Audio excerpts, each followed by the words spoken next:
Buenas noches.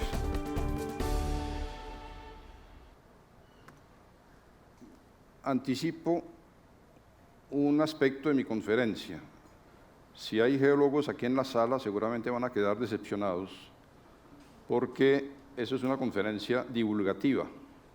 Lo que voy a tratar de presentar ahí es el método que seguimos en la ciencia de la Tierra a partir de hipótesis para llegar por lo menos a un acierto en cuanto, en este caso, al origen de los peñoles del oriente antioqueño y del norte.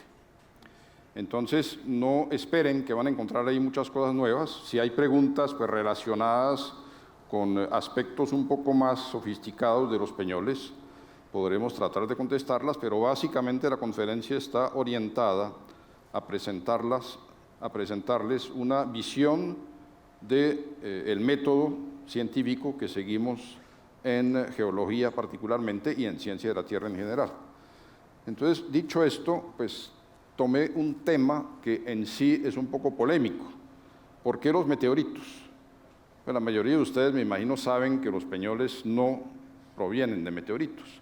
Sin embargo, si ustedes van a Oriente y le preguntan al 95% de la gente que va casi en peregrinación anualmente al Peñol de Guatapé, ese es su nombre oficial, se darán cuenta de que muchos todavía creen que eso es un objeto extraterrestre que está ahí medio enterrado.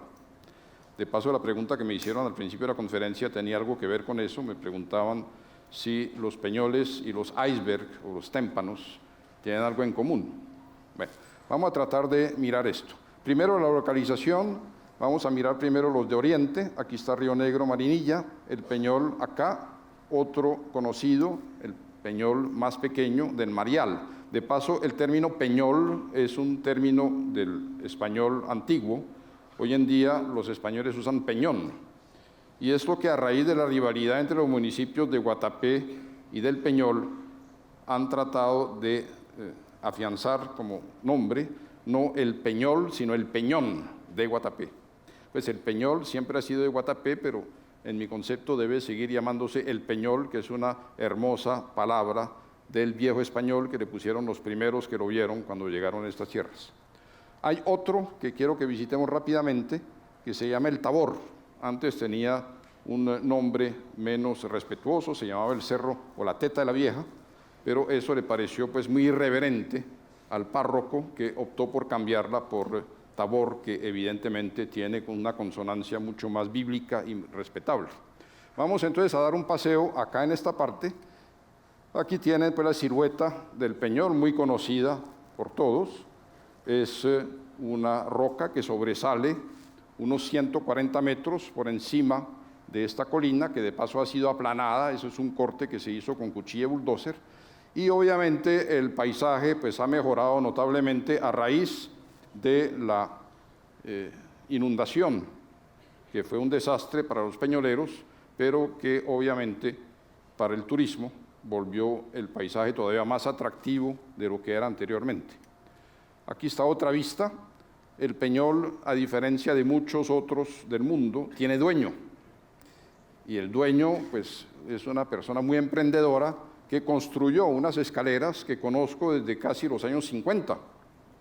Ahí estaban, las construyó inicialmente de madera, eran muy peligrosas, hoy en día ya son de cemento, y desafortunadamente tuvo la idea y la inspiración estética muy dudosa de construir en la cima ese monumento que pues, posiblemente permita alcanzar 10 metros más de la cima del Peñol, pero que lo afea terriblemente en mi concepto. Esa es otra vista, eso es del texto de Gerardo Botero, un geólogo muy famoso de la Facultad de Minas, que escribió el primer gran informe sobre la geología del centro de Antioquia en 1963, o sea, hace ya 50 años. Y esta es otra vista también del mismo autor. Ven aquí una serie de acanaladuras, ese es el nombre, una especie de grieta no muy profunda, causada, veremos más adelante, por las aguas que provienen de arriba. Fíjense que en esa época el Peñol no tenía ese adefesio de la parte superior. Esos son los planos que levantó Gerardo Botero. En esa época pues no se tenían los métodos topográficos que tenemos hoy en día, perdón, con sistema láser, y había que usar pues, teodolitos y herramientas bastante más engorrosas, pero eso sigue siendo el único levantamiento que se ha hecho de la roca hasta ahora. Esto es mucho más antiguo, eso data de la Comisión Corográfica.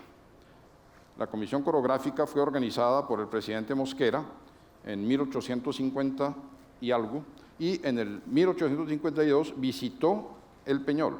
Ellos tenían, entre otros acompañantes, en esa época no había cámaras fotográficas en Colombia, pero sí tenían excelentes acuarelistas que dejaron esta visión pues, relativamente precisa de lo que era el Peñol en esa época. Este es el del frente, se llama el Marial, y el Marial ha sido transformado en una especie de zona de culto, mucho más pequeña, y está pues bastante más colonizada, pero aquí alcanzan a ver también acanaladuras que, si bien no tienen el tamaño de las del Peñol, de todas maneras muestran que ahí las aguas que ruedan en la superficie de la roca también la van corroyendo. Este otro muestra el Tabor, que les mencionaba ahora. El Tabor es una vista tomada desde San Carlos, y aquí en este caso tenemos una montaña que tiene aproximadamente una roca que culmina aproximadamente a 1900 metros. La altura del municipio de San Carlos es 1000 metros, de manera que, si bien es cierto que el Peñol en sí no es tan grande, de todas maneras domina ese paisaje a una altura de más de 1000 metros. No he subido a la cima de este, parece que es posible hacerlo sin muchas dificultades, habrá que intentarlo algún día, porque de ahí se descubre un paisaje fantástico, parece que se ve hasta la orilla del Magdalena muy fácilmente, en tiempos claros. Aquí está la localización del otro, Medellín está acá, el Valle de Aburrá, y nos vamos hacia Entre Ríos, que es una población que queda enseguida de San Pedro. Aquí está la presa, el embalse de Río Grande, y otro, aquí está el nombre en inglés, pues el nombre en inglés es el apellido de un geógrafo alemán del siglo XIX, Bonhardt. En ese caso tenemos un peñol de proporciones más modestas. Desafortunadamente dejaron crecer la vegetación alrededor y eso le retira esa silueta majestuosa que la destaca sobre esa gran planicie de Santa Rosa. Aquí tienen un ángulo un poco diferente, tomada de más cerca, que permite ver, allá arriba pusieron una imagen religiosa. El tamaño es más pequeña, realmente no tiene los 140 metros, pero de todas maneras es bastante imponente. Aquí está otra visión del mismo y alcanzan a ver aquí las acanaladuras que mencionaba. Esa es la imagen que dejó nuestra misma Comisión Corográfica en 1852 de su visita a Antioquia. Y aquí está el plano y el perfil levantados por el profesor Gerardo Botero en 1963. Hay más peñoles en el país. Aquí les muestro uno muy famoso del Guainía, bastante más alto, bastante más majestuoso también, pero localizado obviamente en una zona donde pues, hace falta volar varias horas y montar en canoa otras tantas para poder alcanzarla. La idea es entonces tratar, a partir de esas evidencias, que son muy interesantes, fíjense que esos grandes peñoles pues, se destacan sobre el paisaje, es imposible pasar al lado sin verlos.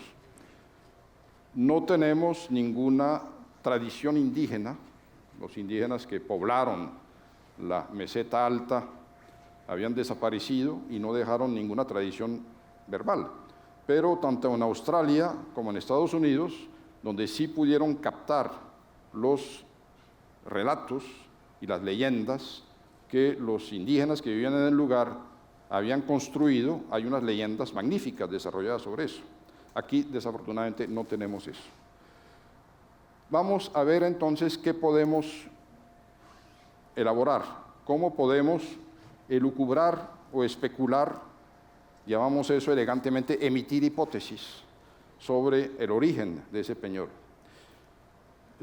Los geólogos nos distinguimos de otras ciencias naturales porque un rector de la Universidad de Chicago en los años, la primera década de 1900 del siglo pasado, desarrolló un método de trabajo de campo que se llama de hipótesis múltiples.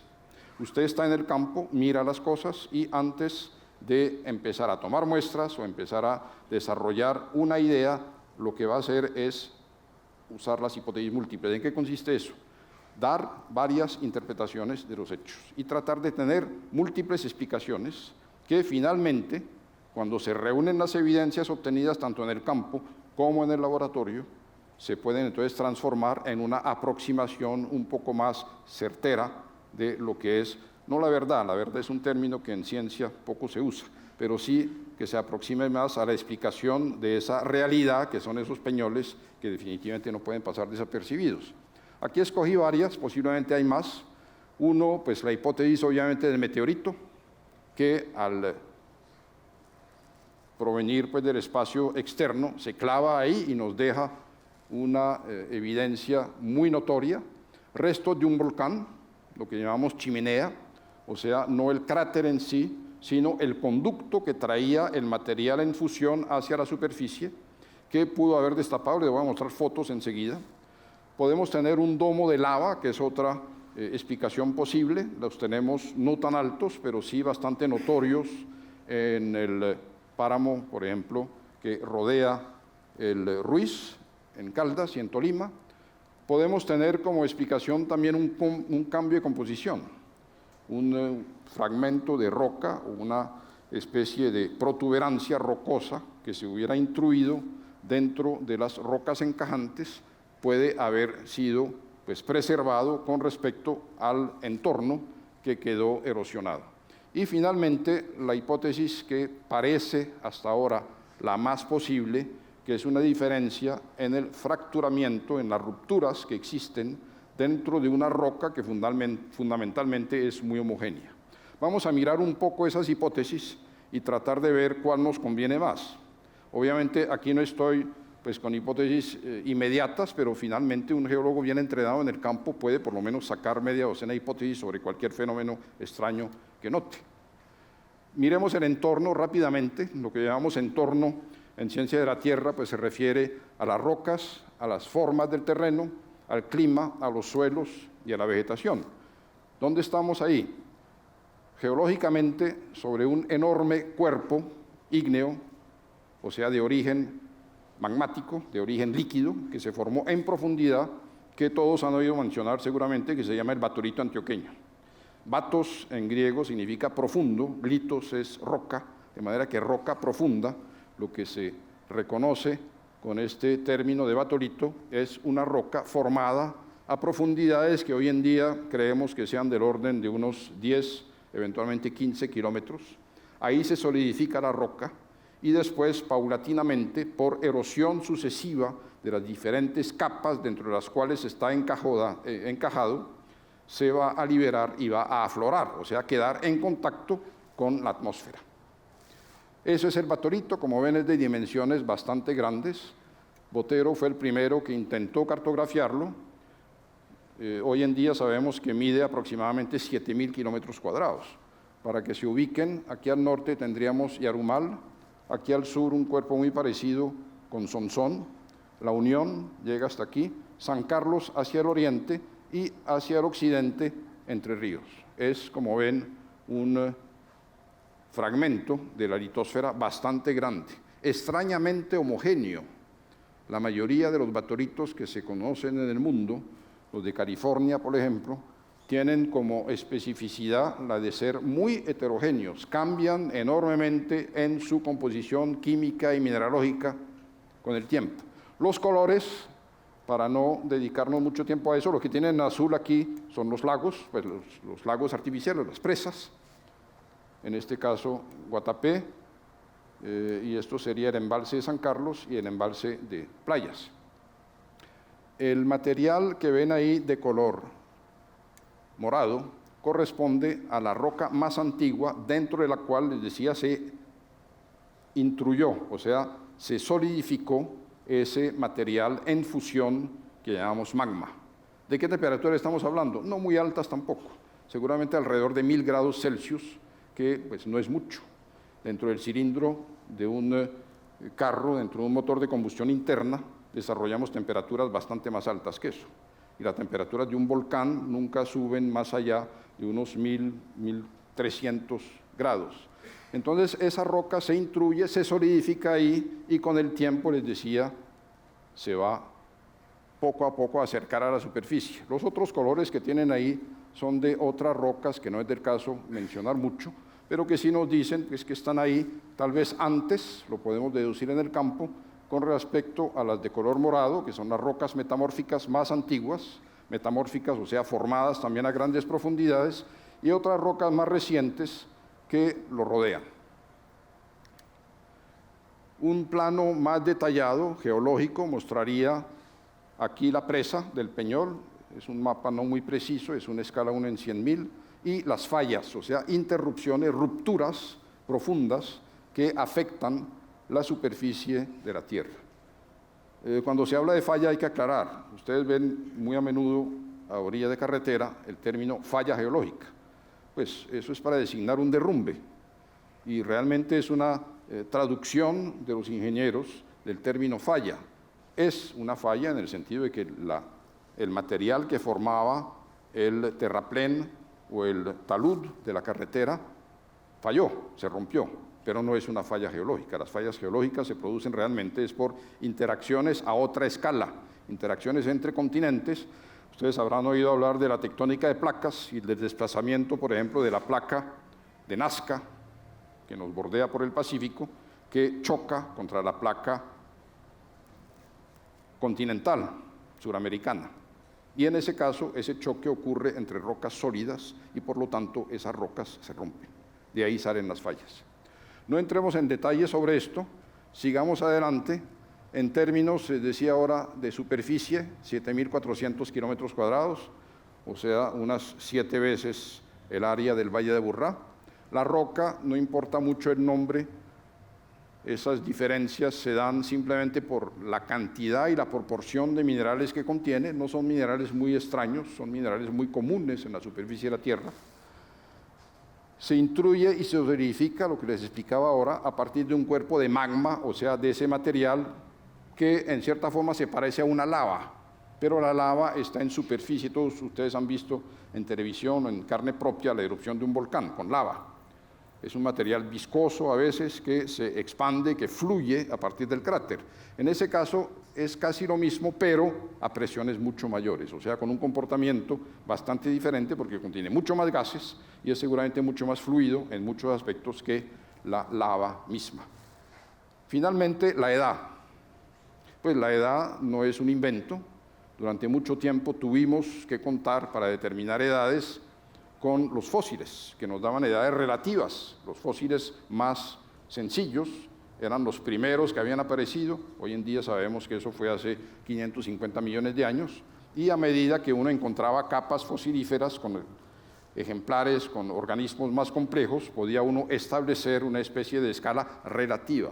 La escala absoluta nace a principios del siglo pasado con el descubrimiento de la relatividad, y nos damos cuenta que la radioactividad perdónenme, confundí el término, es radioactividad, o sea, la descomposición espontánea de átomos dentro de cualquier sólido, líquido o gas.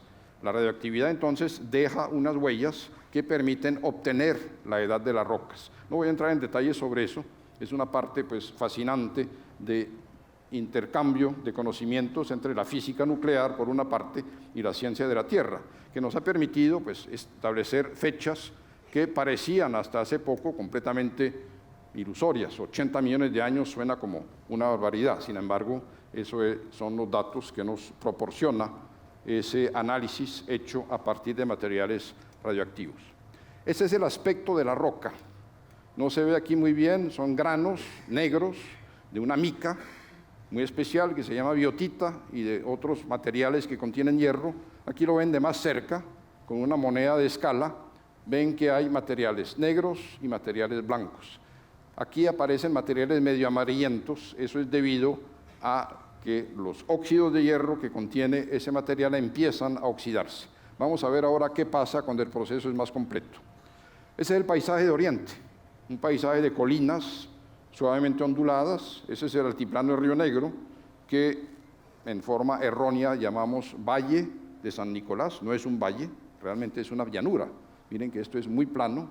La diferencia de alturas entre la cima de las colinas, esa foto es tomada de un avión que despegaba del aeropuerto de Río Negro, José María Córdoba. La diferencia de altura entre la cima de las colinas casi planas y el fondo de los valles es máximo de unos 80 metros. Y eso es muy parejo, y uno mira eso desde el avión y lo ve con un horizonte pues prácticamente plano. Esto es otra foto que muestra, en este caso, la presa del Peñol, la presa de Guatapé, y alcanzan a ver pues que esas colinas salen bastante poco. Ese es el pueblo de Guatapé por allá en el fondo, y el Peñol debe estar por aquí, perdido. Otro paisaje, en este caso tomado en el altiplano norte. Tal vez reconozcan aquí las dos iglesias de Santa Rosa de Osos, y también es un altiplano no a la misma altura, un poco más alto, pero también tiene esa característica de colinas, de cimas bastante planas y de valles poco excavados. Esto en cuanto a la topografía. Ahora, ¿qué clima tenemos? Pues es un clima que llamamos de tierra fría, porque estamos muy mal acostumbrados. Los habitantes de Medellín viven quejándose del calor o del frío, cuando tienen la temperatura ideal a nivel mundial. Sin embargo, insistimos, pues esas lluvias tan fuertes y esas temperaturas medias son relativamente altas con respecto al globo. Si tomamos Río Negro, tenemos temperaturas del orden de unos 18 grados Celsius en promedio, y si tomamos Santa Rosa de Osos, que está un poco más alto, tendríamos temperaturas del orden de unos 14, 15 grados tal vez. Sin embargo, ambos se caracterizan por tener en la época actual una lluvia bastante abundante. Las temperaturas, como estamos aquí muy cerca del Ecuador, no olviden eso, no varían durante el año. Y los términos que usamos en el idioma común de invierno y verano son simplemente traducciones dadas por los españoles por lo parecido que eso podía tener con la península. Época de lluvia, invierno; época seca, verano. Pero realmente España sí tiene cambios de temperatura muy marcados por las estaciones, mientras que aquí no los tenemos. Aquí la temperatura promedia es la misma durante todo el año.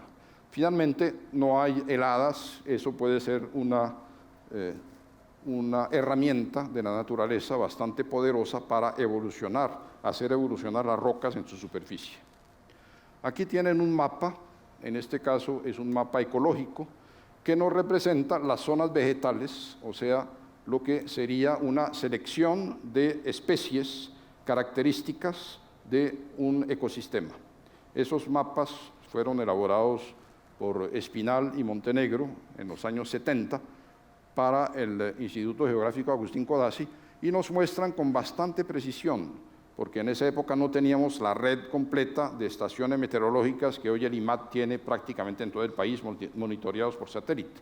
En esa época eso no existía, y era la herramienta que uno tenía para saber cómo variaba la pluviosidad. Esto es, por ejemplo, es bosque seco, bosque húmedo tropical, el Magdalena, y miren la zona acá del Peñol y San Carlos. Esa es una zona de alta pluviosidad, ese es bosque pluvial que tiene de 4 a 8.000 milímetros de lluvia por año. En términos comparativos, Medellín tiene 1.500 milímetros de lluvia en promedio por año. Eso nos daría una pluviosidad 3 o 4 veces mayor que la que tenemos acá. Los suelos. Pues el suelo es prácticamente el límite que tenemos entre la atmósfera y la roca inferior. Nosotros muy pocas veces vemos roca en estos climas tropicales húmedos. Aquí en el Valle de Aburrá se ven rocas tal vez en el picacho, tal vez en el pan de azúcar, pero son excepciones. Y ahí se ven porque hay pendientes excepcionalmente fuertes que hacen que los suelos no se puedan formar. En el resto tenemos suelos, y esos suelos están formados, entre otros, por ceniza volcánica y derivados en parte de esa roca que está debajo y que en contacto con la atmósfera se va a descomponer. Los de ceniza volcánica, pues obviamente me dirán, aquí no hay ningún volcán cerca. El más cercano es el macizo del Ruiz, que está a 150 kilómetros al sur. Y 150 kilómetros para una erupción que puede llegar a alturas de unos 25 o 30 kilómetros no es una distancia difícil de franquear. Acuérdense que en Europa tuvieron que suspender el servicio de más de 1000 aeropuertos hace 2 años a raíz de la erupción de un volcán islandés. Los nuestros también han arrojado grandes cantidades de materiales a la atmósfera y los vientos los han traído. Aquí tienen un perfil que cualquier persona pues está afectado obviamente por el hombre, no está completo, pero sí les da ese cambio de colores muy notorio. Este rojizo, este amarillento y este de color pardo es característico. Este perfil, eso es una foto tomada a mitad de camino entre Marinilla y El Peñol, es definitivamente un perfil derivado, un suelo derivado de cenizas volcánicas.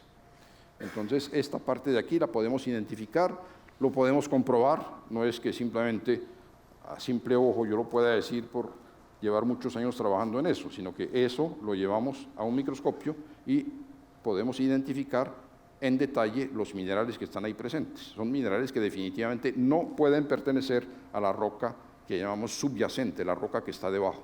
Son minerales característicos de una erupción volcánica y por lo tanto podemos evidenciar inclusive que esta capa tiene varias erupciones, porque la naturaleza de esos minerales volcánicos puede variar de una erupción a otra.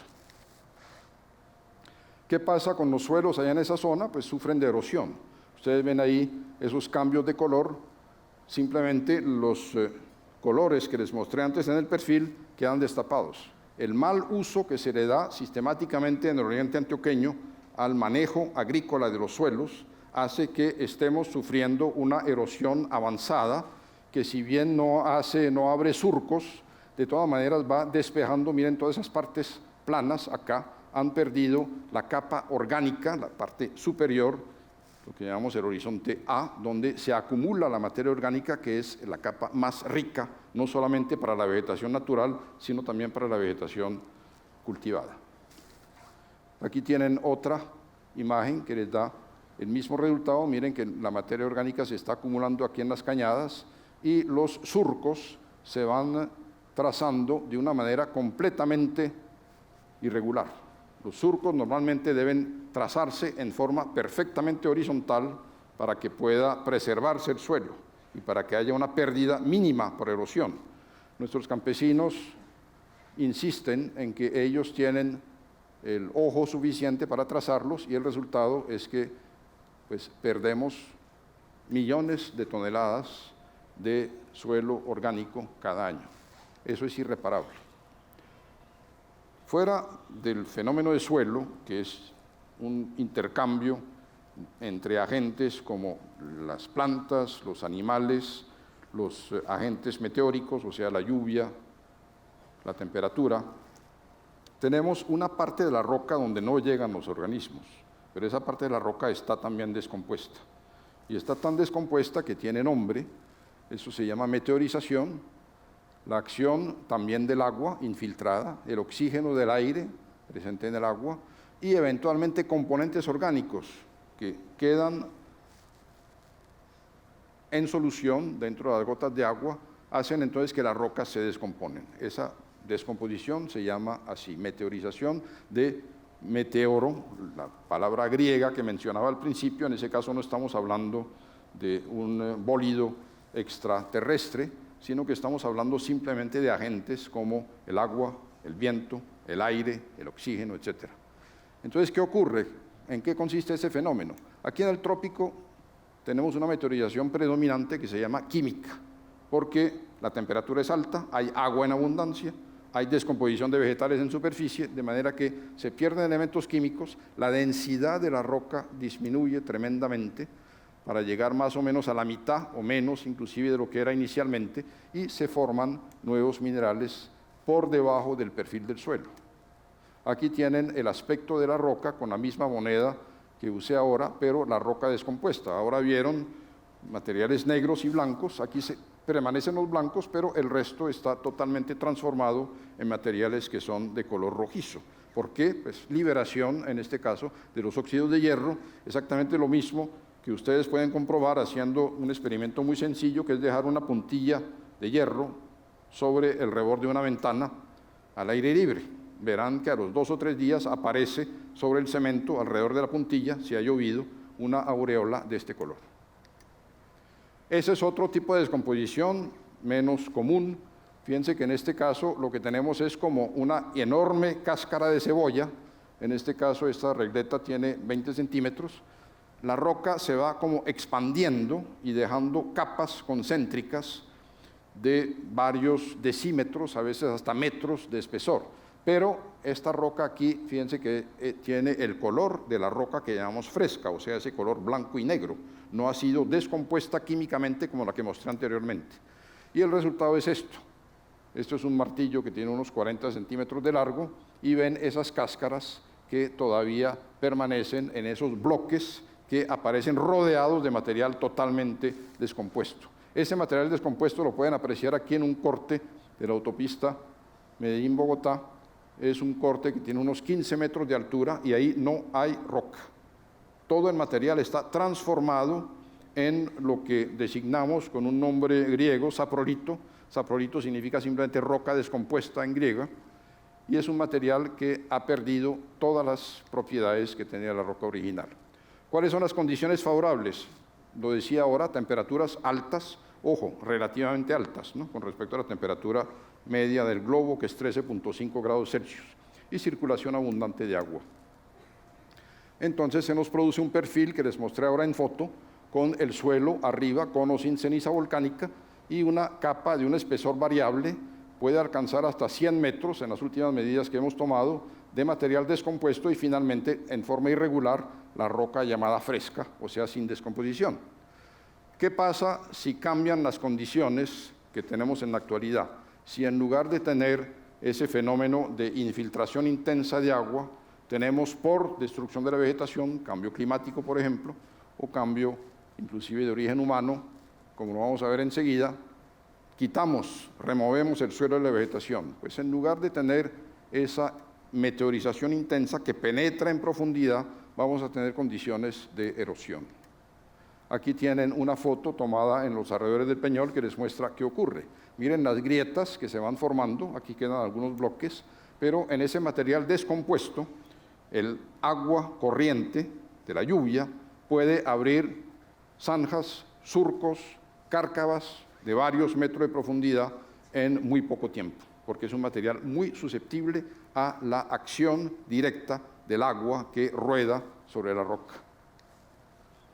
Aquí ya tenemos entonces varios elementos que nos permiten, ahora sí, tantear un poco las hipótesis que expuse al principio.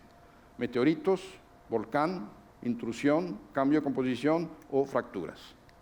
Miremoslas. Esa es una foto del Meteor Crater en Arizona.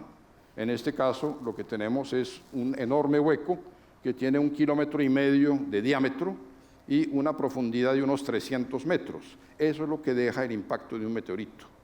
Un meteorito puede estallar, según su tamaño, obviamente, antes de alcanzar la superficie terrestre o en contacto. En este caso, dejó un hueco y no se conocen restos de meteorito. El primero que se encontró en Colombia lo encontró Buzangó, cerca de Santa Rosa de Viterbo, en Boyacá, en 1821. Y si lo quieren ver, el bloque que queda está expuesto en el Museo Nacional. Es la primera pieza que tuvo el Museo Nacional de Colombia para sus colecciones. Pero fuera de esos fragmentos, pues lo que deja un meteorito cuando explota es esto, una perforación que puede llegar a tener inclusive 200 kilómetros de diámetro, como es el caso del famoso meteorito que impactó en lo que se llama la destrucción o la extinción de los dinosaurios, en la época límite entre dos épocas geológicas, que dejó pues secuelas en el mundo entero en cuanto a extinción de especies, etc. Aquí tienen otro tipo de material. Esto es un domo de origen volcánico. En este caso, pues se trata de un domo en la zona del Ruiz, muy cercano al refugio actual, y pueden ver paredes verticales que tendrían algún parecido. ¿Cómo puedo decir yo que el Peñol de Guatapé no es esto? Tendremos otros aquí en vista aérea, esos son los farallones de la Pintada, que tienen también un origen similar. Esto es el Cerro de Tusa, también son restos volcánicos. ¿Cómo puedo decir yo que el Peñol no es esto? Es decir, la chimenea que alimentaba en lava el cráter de un volcán, y al quedar destruido el cráter y al descender el nivel por la erosión, pues van a quedar expuestos. Ahí el recurso que tengo es tomar una muestra de la roca y analizarla. Definitivamente los análisis que se han hecho en el Peñol y en los alrededores nos dan una roca extremadamente homogénea que por su composición mineralógica, por el tamaño de los cristales que contiene, indica que es una roca formada en profundidad. Estos no, estos son formados en condiciones mucho más cercanas a la superficie, tienen una composición diferente, minerales diferentes, tamaño de cristales muy diferentes. De manera que eso nos permite eliminar tanto la idea de un resto de chimenea de volcán como la del anterior, el domo que les mostré en el Ruiz, que también tiene una composición, una mineralogía, una química, una textura muy diferentes.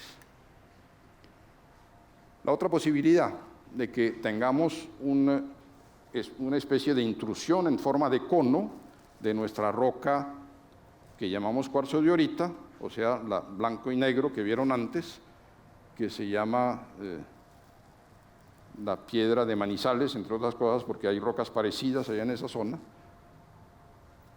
que hubiera entrado dentro de la anterior. Esto sería este caso, que tuviéramos una penetración mayor de esa roca en ciertas partes por debilidad de esa roca metamórfica más antigua dentro de la cual se intruyó. Sin embargo, los análisis que se han hecho y los restos que tenemos no nos permiten favorecer tampoco esa hipótesis. Definitivamente el Peñol es demasiado homogéneo y las rocas metamórficas de su vecindario están bastante alejadas. Un cambio en la composición permitiría decir, bueno, llegaron a la superficie finalmente unas rocas más resistentes que otras. Sin embargo, los análisis, tanto químicos como mineralógicos, que se han hecho con microscopio, hacen que esa posibilidad tenga que desecharse. No nos da. Lo que tenemos es una roca perfectamente homogénea, no solo en el Peñol mismo, en toda su altura, sino en todas las rocas, en toda la zona que lo circunda. ¿Qué nos queda? Pues diferencia en distribución de fracturas. ¿En qué consiste eso? Aquí lo tiene esquematizado. Si yo tengo una roca homogénea, las crucecitas no son de un cementerio, es simplemente el símbolo que usamos en geología para designar las rocas de origen granítico, o sea, esas rocas que tienen, como les mostraba ahora, los granitos negros dentro de una matriz más clara. Si tengo una zona donde hay una mayor frecuencia, una mayor densidad de fracturas, voy a exponer esa roca a una mayor cantidad de circulación de agua, o sea, a un proceso de descomposición más avanzado. Esto sería, pues, el caso, la superficie más antigua, se levanta por cualquier movimiento tectónico y entonces como resultado vamos a tener esto y con la erosión se va a destapar ese peñol. No es que llegue de afuera, sino que simplemente está formado por descomposición residual que afecta a sus alrededores, respeta esa roca sin fractura y el proceso erosivo que viene posteriormente hace descender el nivel general del suelo y la topografía actual entonces es esta, una roca con una fractura grande en la mitad, pero una roca bastante homogénea, bastante poco afectada por esas grietas, por esas fracturas que va a resistir porque el Peñol está ahí desde seguramente hace varios millones de años y no le pasa nada. Fuera de esto, que les mostré antes, eso vuelve a ser una foto del profesor Botero, 63, que muestra entonces las acanaladuras. ¿Qué pasa ahí? El Peñol tenía antes en su superficie, en la parte alta, ceniza volcánica, una capita. Hoy en día, pues con la construcción de esa maravilla arquitectónica que les mostré, la ceniza volcánica quedó perfectamente borrada y el agua que sigue corriendo ahí pues es agua lluvia. El agua lluvia es un poco ácida, pero no es tan efectiva como sí lo es la roca que penetra en un suelo y se acidifica en contacto con la materia orgánica de esos suelos, particularmente volcánicos. En ese caso son aguas muy ácidas que pueden abrir entonces esas acanaladuras que pueden tener hasta varios metros de profundidad y de ancho. Aquí está la foto, pues que los que han ido allá reconocen la entrada, esas acanaladuras muy marcadas y que se deben a ese fenómeno secundario. También crece vegetación ahí. Pues la vegetación en este caso son no epífitas, sino lo que llamamos vulgarmente cardos, que se logran agarrar. La roca misma está recubierta de líquenes, tamaños pues 1 o 2 milímetros de espesor, que la protegen. ¿Qué pasó entonces? ¿Cuál es el esquema? Porque lo que les he mostrado ha sido una serie de diapositivas extensas. Nuestra labor como geólogo es integrar ese conocimiento y tratar de mirar el origen de los peñoles a la luz de una evolución regional. Retomemos simplemente la topografía de la zona. Tenemos los llanos de Cuiabá, que están a una altura por ahí de unos 2.600 o más metros sobre el nivel del mar. Tenemos la llanura de Santa Rosa de Osos. Aquí está nuestro peñol de Entre Ríos. Aquí estaría el hueco que abre el Valle del Río Grande, el Valle de Aburrá, 1.500 metros. Aquí una llanura, que es una superficie, la nomenclatura que se usa aquí es una nomenclatura que fue adoptada por unos investigadores americanos que trabajaron aquí en los años 70. La superficie de Río Negro, la superficie de Santa Elena, que está aproximadamente a la misma altura de Santa Rosa, 2.500, 2.600 metros, y el Peñol de Guatapeacá. Después un descenso, y el otro que les mostré, el Cerro del Tabor en San Carlos, y aquí sí tenemos un descenso de más de 1.000 metros. ¿Cómo explicar eso? Pues fíjense que es una topografía, de todas maneras, hay aquí una exageración muy notoria de la escala vertical con respecto a la escala horizontal, para poder hacer que el dibujo quepa pues decentemente en él. Pero esta altura es apenas de unos 170 metros con respecto a la llanura circundante, y el Valle de Aburrá pues son 1.000 metros, como lo sabemos. Sigamos manejando esas preguntas. Les decía ahora que nosotros tenemos definitivamente que someter cualquier hipótesis, aunque sea nuestra preferida, aunque sea la que haya pasado todos los exámenes a que acabamos de someter las anteriores. De todas maneras, no hay ninguna hipótesis que sea definitiva. Es muy posible que dentro de 1 o 2 años o 10, otra persona se pare aquí y diga: las hipótesis que expuso Hermelín aquí hoy están perfectamente equivocadas. Ahora tenemos algo mejor para explicar esto. Bueno, eso es la ciencia. La ciencia es precisamente que estamos dispuestos permanentemente a una revisión de los conceptos con base en las evidencias y obviamente en los métodos cada vez más modernos que descubrimos. Nos quedan muchas preguntas todavía. La primera pregunta sería, bueno, ¿cuándo se destapó el Peñol? ¿Cuándo ocurrió ese fenómeno erosivo que destapa no solamente uno, sino 1, 2, 3, que les mostré ahora en esta parte de la cordillera? Sobre eso tenemos aproximaciones, pero de todas maneras los datos que se han podido encontrar hasta ahora nos dan del orden de millones de años. El Peñol no se hizo en un día. Esa descomposición profunda y después esa erosión que se llevó todo el material blando que rodeaba lo que quedó de roca, tomó seguramente varios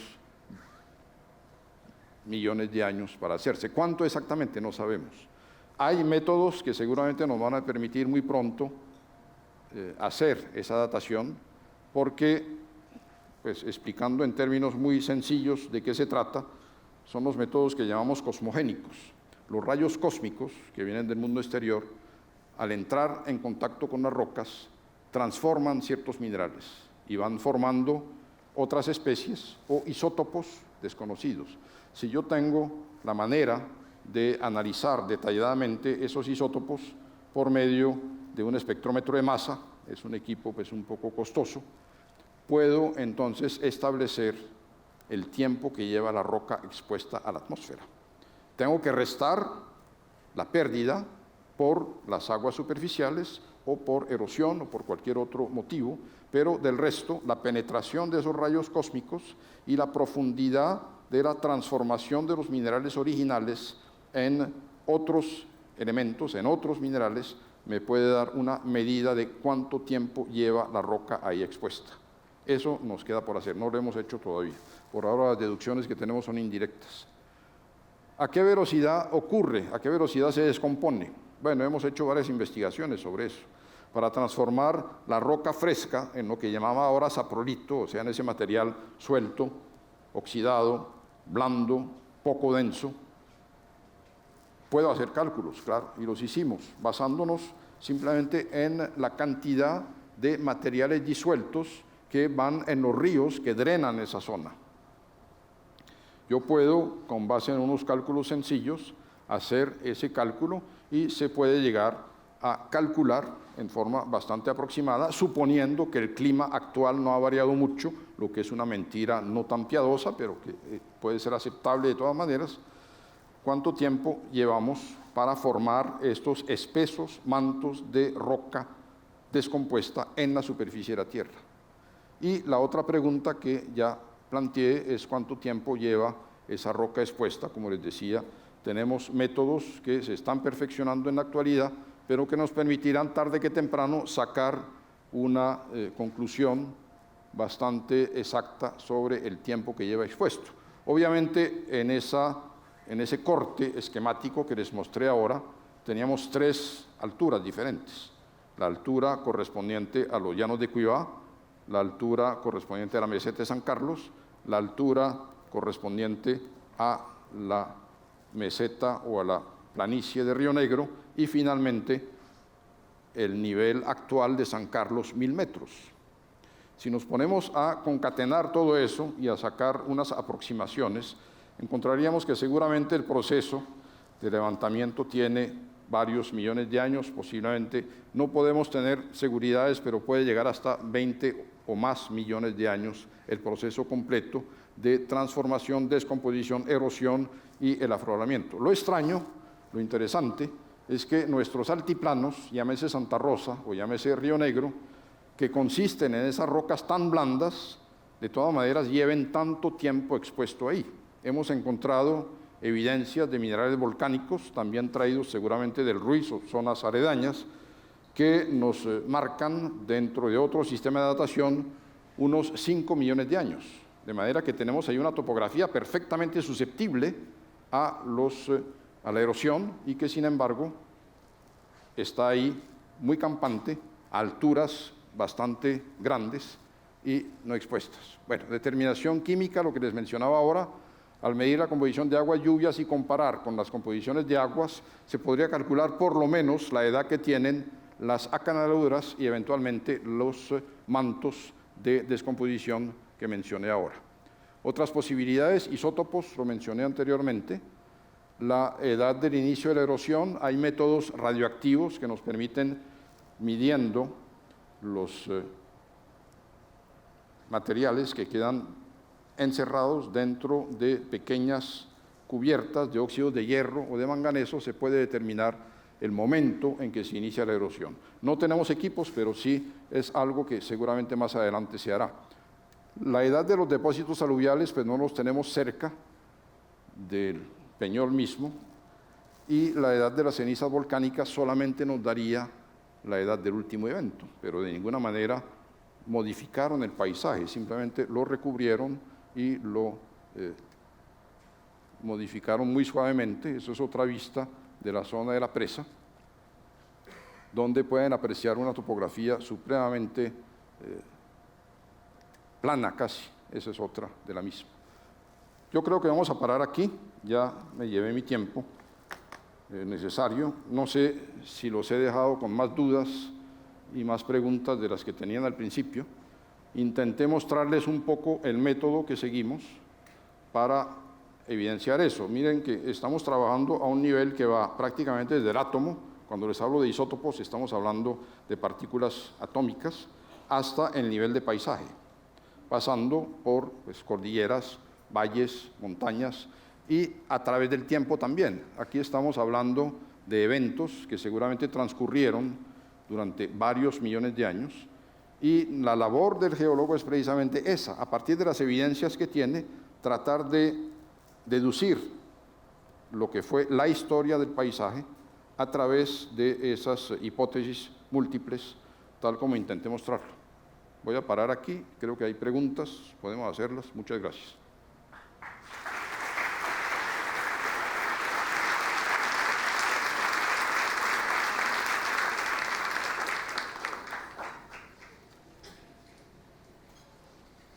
Profe, buenas noches.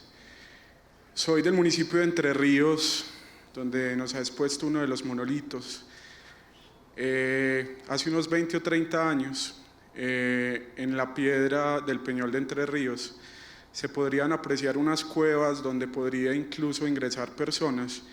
Incluso existe un museo que guarda bateas, vasijas de barro de culturas que habitaron esta piedra, pero ya no se puede evidenciar esas cuevas que existieron y que muestran nuestros antepasados, haciendo pensar de que la explicación que usted hoy nos da, este peñol tuvo pues un ascenso para formarse, pero al desaparecer las cuevas también nos haría pensar como que descendió nuevamente. A ver, más que ascenso, estoy hablando de destape. Destape.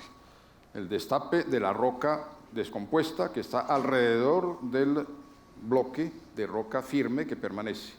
Ahí estamos hablando de escalas. Si usted me habla de presencia indígena, estamos hablando máximo de unos 5.000 años en la zona. Eso obviamente comparado con las edades que mencioné ahí no tiene mucho que ver.